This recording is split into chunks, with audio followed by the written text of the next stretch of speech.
Hello and a very good evening. You're watching the news tonight on Rajya Sabha television. I'm Frank Rausen Pereira, and before we begin with the headlines, Rajya Sabha TV would like to make an appeal to all its viewers to stay safe from the COVID-19 pandemic. Remember to wear a face mask and wash your hands and face regularly, and ensure that you maintain physical distancing wherever you are stepping outside. These simple precautions are all that it takes to defeat the pandemic.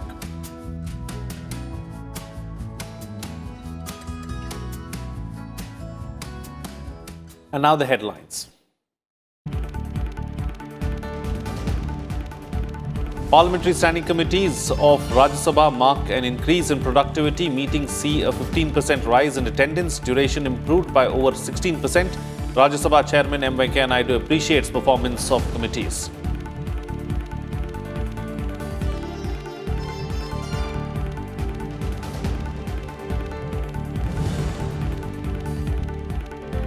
Prime Minister Narendra Modi inaugurates major oil and gas projects in Tamil Nadu, underscores nation's collective duty to work towards ensuring clean and green energy.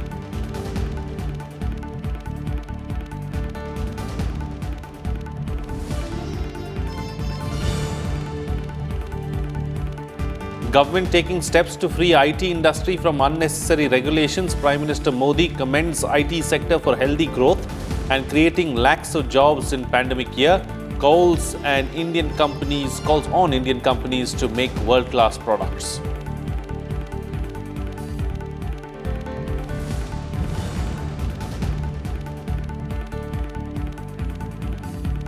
Government approves production-linked incentive scheme to manufacture telecom equipment. OK's decision to amend Juvenile Justice Care and Child Protection Act.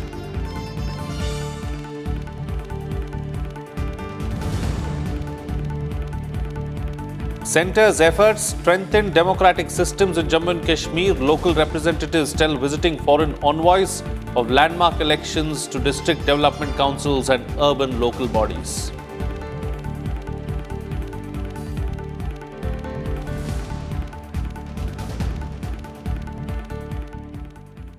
Well, the functioning of the 8 department-related parliamentary standing committees of the Rajya Sabha has improved substantially. While attendance of members at their meetings has seen an increase of 15%, the average duration of meetings has improved over 16%. The Committee on Education, Women, Children, Youth and Sports was the best performer since September 2017. Here's more. Appreciating the improvement in their performance, Rajya Sabha Chairman M. Venkaiah Naidu urged chairmen and members of the 8 committees to ensure 50% attendance. He asked them to target a minimum duration of 2.5 hours for each meeting, given the effort and cost involved in holding them. Chairman Naidu wrote to the chairpersons of all the panels serviced by the Rajya Sabha detailing their outcomes. Since September 2017, the 8 committees of the Rajya Sabha have held 355 meetings. 134 meetings were held in 2017 and 18, 49 in 2018-19 and 172 since September 2019. The chairman reconstitutes these committees in September every year. Each committee has 10 members from the Rajya Sabha and 21 from the Lok Sabha. Attendance of 11 members of each committee constitutes the quorum. The 8 committees clocked an average attendance of close to 50% in 172 meetings since September 2019. This marked a 15% increase over the average attendance of 42.9% for the previous 2 years. While no committee recorded 50% average attendance in 2017-19, 3 committees clocked more than 50% attendance in meetings held since September 2019. The Committee on Education, Women, Child, Youth and Sports reported the highest average attendance of 65.30%. This was followed by the Committee on Health and Family Welfare and the Committee on Transport, Tourism and Culture. Average duration of meetings of these committees since September 2019 improved to 2 hours 7 minutes per meeting, marking an increase of over 16% over the average duration of meetings held during the previous 2 years. For the 355 meetings held since September 2017, the average attendance was 46.01% with an average duration of 1 hour 55 minutes. On the concluding day of the first part of the budget session, Chairman M. Venkaiah Naidu urged members to ensure effective functioning of the committees during the recess when they examine the demands for grants of various departments, ministries as proposed in the general budget for 2021-22. Kriti Mishra's report for Rajya Sabha TV. Well, Prime Minister Narendra Modi on Wednesday urged India's startup founders to think how to create institutions and not focus on valuations alone. Addressing the NASSCOM Technology and Leadership Forum via video conferencing, the Prime Minister called upon the country's IT sector to ensure India emerges as a leader in the world in coming years. He also lauded the solutions given by tech experts, which he said served as an inspiration to the world during COVID-19 crisis. एक समय ये भी है जब हम दुनिया के अनेकों देशों को made in India corona vaccine दे रहे हैं।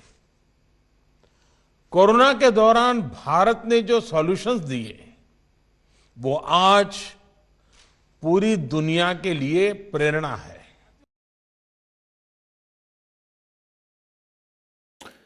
Well, acknowledging that leaders of tomorrow cannot flourish under restrictions, Prime Minister Modi also talked about the various initiatives taken by the government in liberalizing various sectors. साथियों, हमारी सरकार भी ये भली भांति जानती है कि बंधनों में भविष्य की लीडरशिप विकसित नहीं हो सकती और इसलिए सरकार द्वारा टेक इंडस्ट्री को अनावश्यक रेगुलेशन से बंधनों से बाहर निकालने का प्रयास किया जा रहा है। नेशनल डिजिटल कम्युनिकेशन पॉलिसी एक ऐसा ही बड़ा प्रयास था। भारत को ग्लोबल सॉफ्टवेयर प्रोडक्ट हब बनाने के लिए नेशनल पॉलिसी भी बनाई गई। टेक्नोलॉजी से सामान्य जन को तेज, सटीक और पारदर्शी व्यवस्था देना ही तो मिनिमम गवर्नमेंट, मैक्सिमम गवर्नेंस, मेरी दृष्टि वही उसका मतलब है। Prime Minister Narendra Modi launched several projects of the oil and gas sector in Tamil Nadu via video conferencing on Wednesday. These included the Ramanathapuram to Thoothukudi pipeline project as part of the One Nation, One Gas grid concept. Speaking at the inauguration, Prime Minister Modi stressed on the need to effectively create clean energy sources. He said that in 2019-20, India imported over 85% of its oil needs and 53% of its gas requirement. Prime Minister Modi said that the middle class would not have been burdened if the previous governments had worked to reduce India's dependence on imports for energy. He stated that the government is working to cut energy import dependence as well as diversify its sources to reduce risks. It is our collective duty to work towards clean and green source of energy, reduce energy dependence. Our government is sensitive to the concerns of the middle class. That is why India is now increasing the focus on ethanol to help farmers and consumers.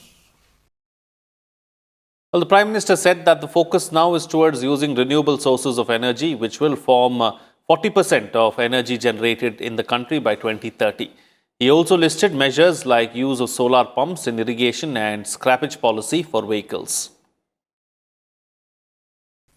India has now come out with scrappage policy to help lakhs of people.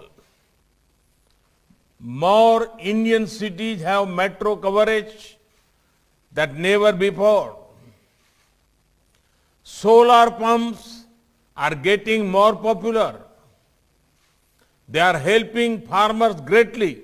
India is working to meet the growing energy demand. India is also reducing our energy import dependence. At the same time, we are also diversifying our import sources.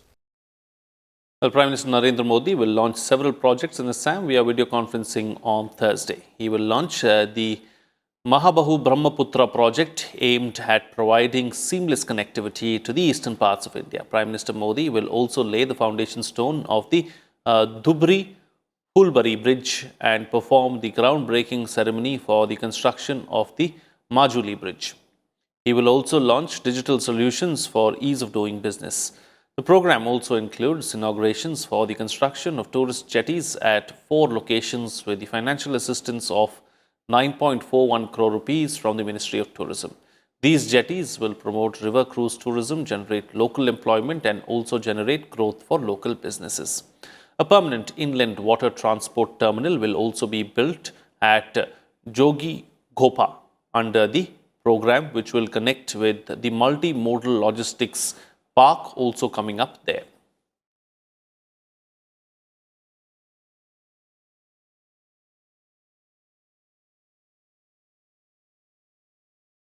Well, the Union Cabinet, chaired by Prime Minister Narendra Modi on Wednesday, approved the production-linked incentive scheme for telecom and networking products worth 12,195 crore rupees. Briefing media, Telecom Minister Ravi Shankar Prasad said that the centre is positioning India as a global hub for manufacturing and has created a conducive environment for ease of doing business. He said that the government expects that the scheme will create 40,000 direct and indirect employment.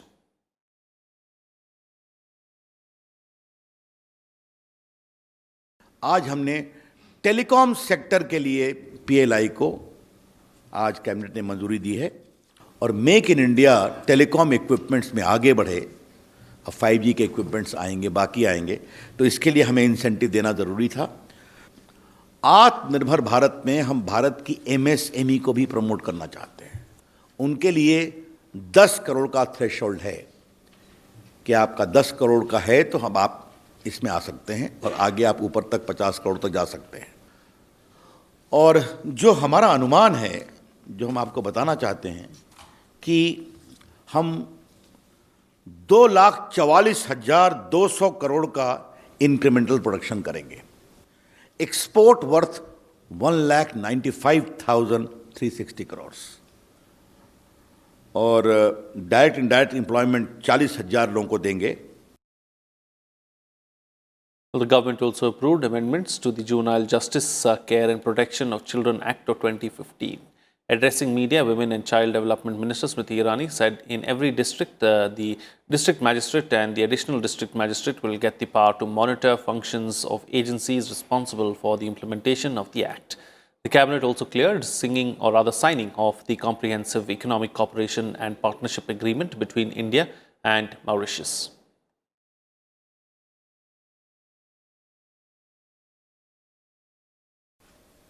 प्रशासनिक ढांचे में देश भर में बच्चों के संरक्षण के दृष्टि से कुछ विशेष निर्णय लिए गए हैं। हर जिले में अब डिस्ट्रिक्ट मैजिस्ट्रेट, जिसमें एडिशनल डिस्ट्रिक्ट मैजिस्ट्रेट भी सम्मिलित होंगे, उनको अब अधिकार दिया जाएगा कि जो एजेंसीज जे एक्ट के इम्प्लीमेंटेशन के लिए जिम्मेदार हैं, उनकी फंक्शंस को मॉनिटर करे district magistrate. Finance Minister Nirmala Sitharaman on Wednesday addressed the board of Markets Regulator SEBI.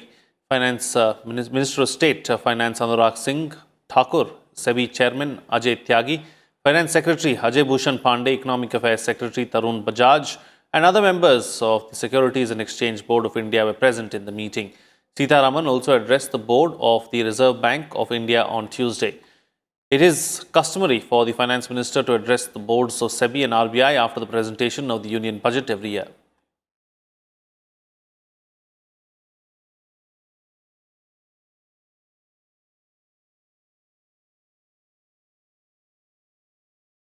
Moving on to some other crucial news now, a group of envoys, including those from several European Union countries and a few OIC member states, began a two-day visit of Jammu and Kashmir on Wednesday to take a first-hand account of the situation in the newly carved Union Territory, especially after the recently concluded local body elections. The envoys, which have representation from 4 organizations of Islamic countries, Malaysia, Bangladesh, Senegal and Tajikistan, were taken to Magam in central Kashmir amid heightened security arrangements in the city and elsewhere in the valley. The delegation was apprised of the government's initiative of ensuring democracy at grassroots level and strengthening of panchayats in the Union Territory of Jammu and Kashmir by giving them financial powers.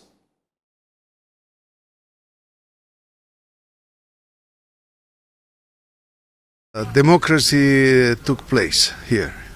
Clearly, what we can identify is that the local actors in terms of politics took place, their places now at the levels of the district, at the level of the blocks, at the level of the tehsils. It's impressive.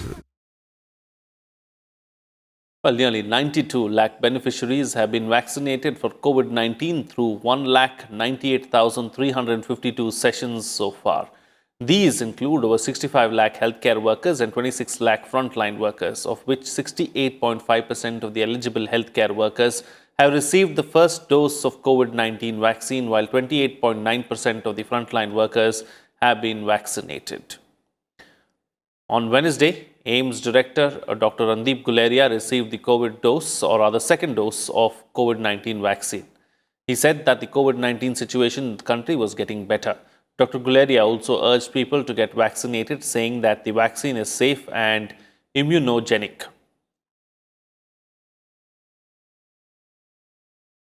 सब लोगों को यही कहना चाहूँगा कि vaccine से ना घबराएं, बिल्कुल सेफ है वैक्सीन और आगे आके टीका लगाएं, क्योंकि ये बहुत ज़रूरी है अगर हमें इस पैंडमिक से बाहर निकलना है। और अभी पैंडमिक ख़त्म नहीं हुआ, हमारी स्थिति अच्छी है, लेकिन हमें उसको बिगड़ने नहीं देना चाहिए और उसके लिए रास्ता यही है कि ज़्यादा से ज़्यादा लोग अपने आप को वैक्सीनेट करें।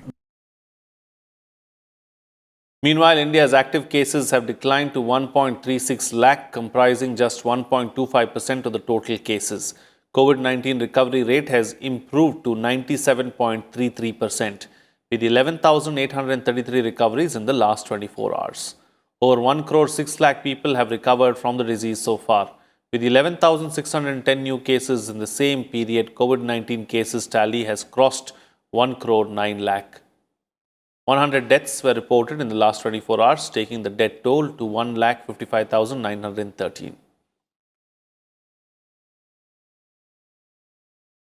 Well, the Principal Secretary to the Prime Minister on Wednesday chaired a high-level meeting to review the progress of the COVID-19 vaccination drive across the country.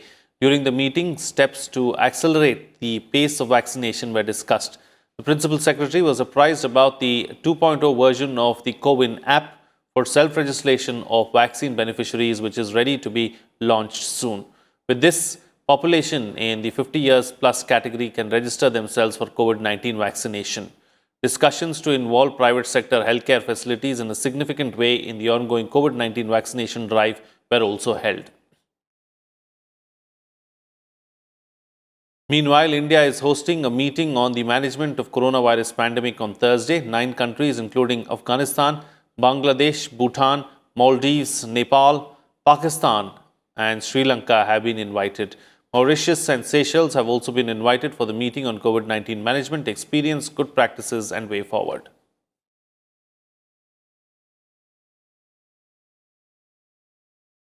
Well, in other news now, India will provide 2 lakh doses of COVID-19 vaccines for UN peacekeeping forces across the world. Announcing this during a special meeting of the United Nations Security Council, External Affairs Minister S. Jaishankar said India had sent vaccines to 25 countries so far and will send them to 49 countries more in the coming days.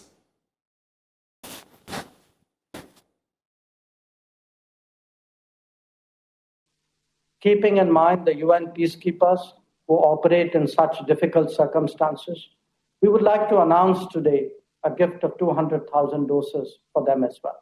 We are, of course, a significant source of supply to the COVAX facility. But in addition, India is also directly sending vaccines to our friends and partners. Starting with our immediate neighbors, 25 nations across the world have already received made in India vaccines. 49 more countries will be supplied in the coming days, ranging from Europe, North America, Latin America, the Caribbean, to Africa, Southeast Asia, and the Pacific Islands.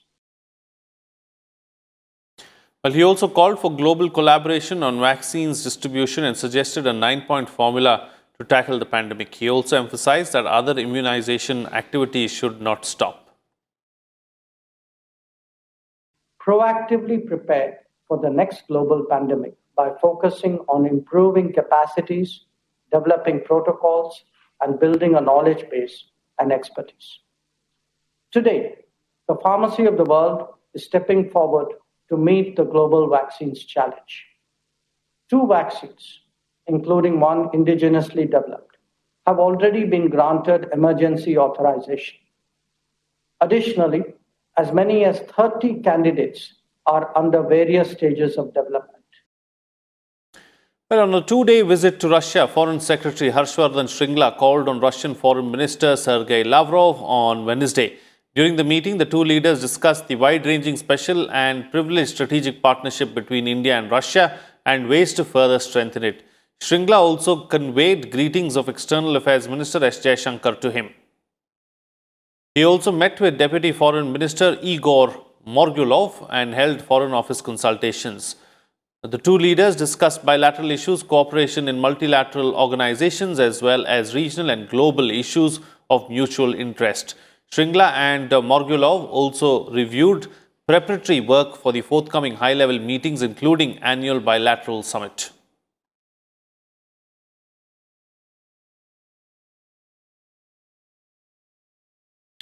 Moving on now, after Shantanu Mulak, the Bombay High Court on Wednesday granted 3-week transit anticipatory bail to Nikita Jacob, a suspect in the toolkit case related to the farmers' protest. The court said if Jacob is arrested in the 3-week period, then she shall be released after furnishing a bond of 25,000 rupees. Nikita Jacob is one of the 3 prime suspects who are being probed by the Delhi police in the toolkit case in which Disha Ravi was arrested last week. On Tuesday, the Bombay High Court granted transit anticipatory bail to Shantanu Mulak for 10 days. Meanwhile, Maninder Singh, most wanted in the Red Fort violence case, was arrested by the Delhi Police's special cell on Tuesday. Singh, a resident of Swaroop Nagar in Delhi, was seen in a video swinging 2 swords at Red Fort during the tractor rally on January 26th.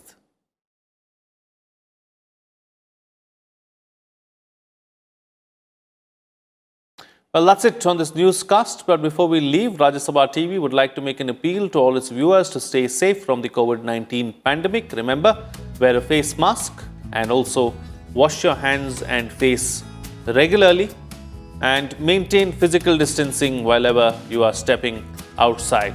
These simple precautions are all that it takes to defeat the pandemic. That's it from me. See you again next time.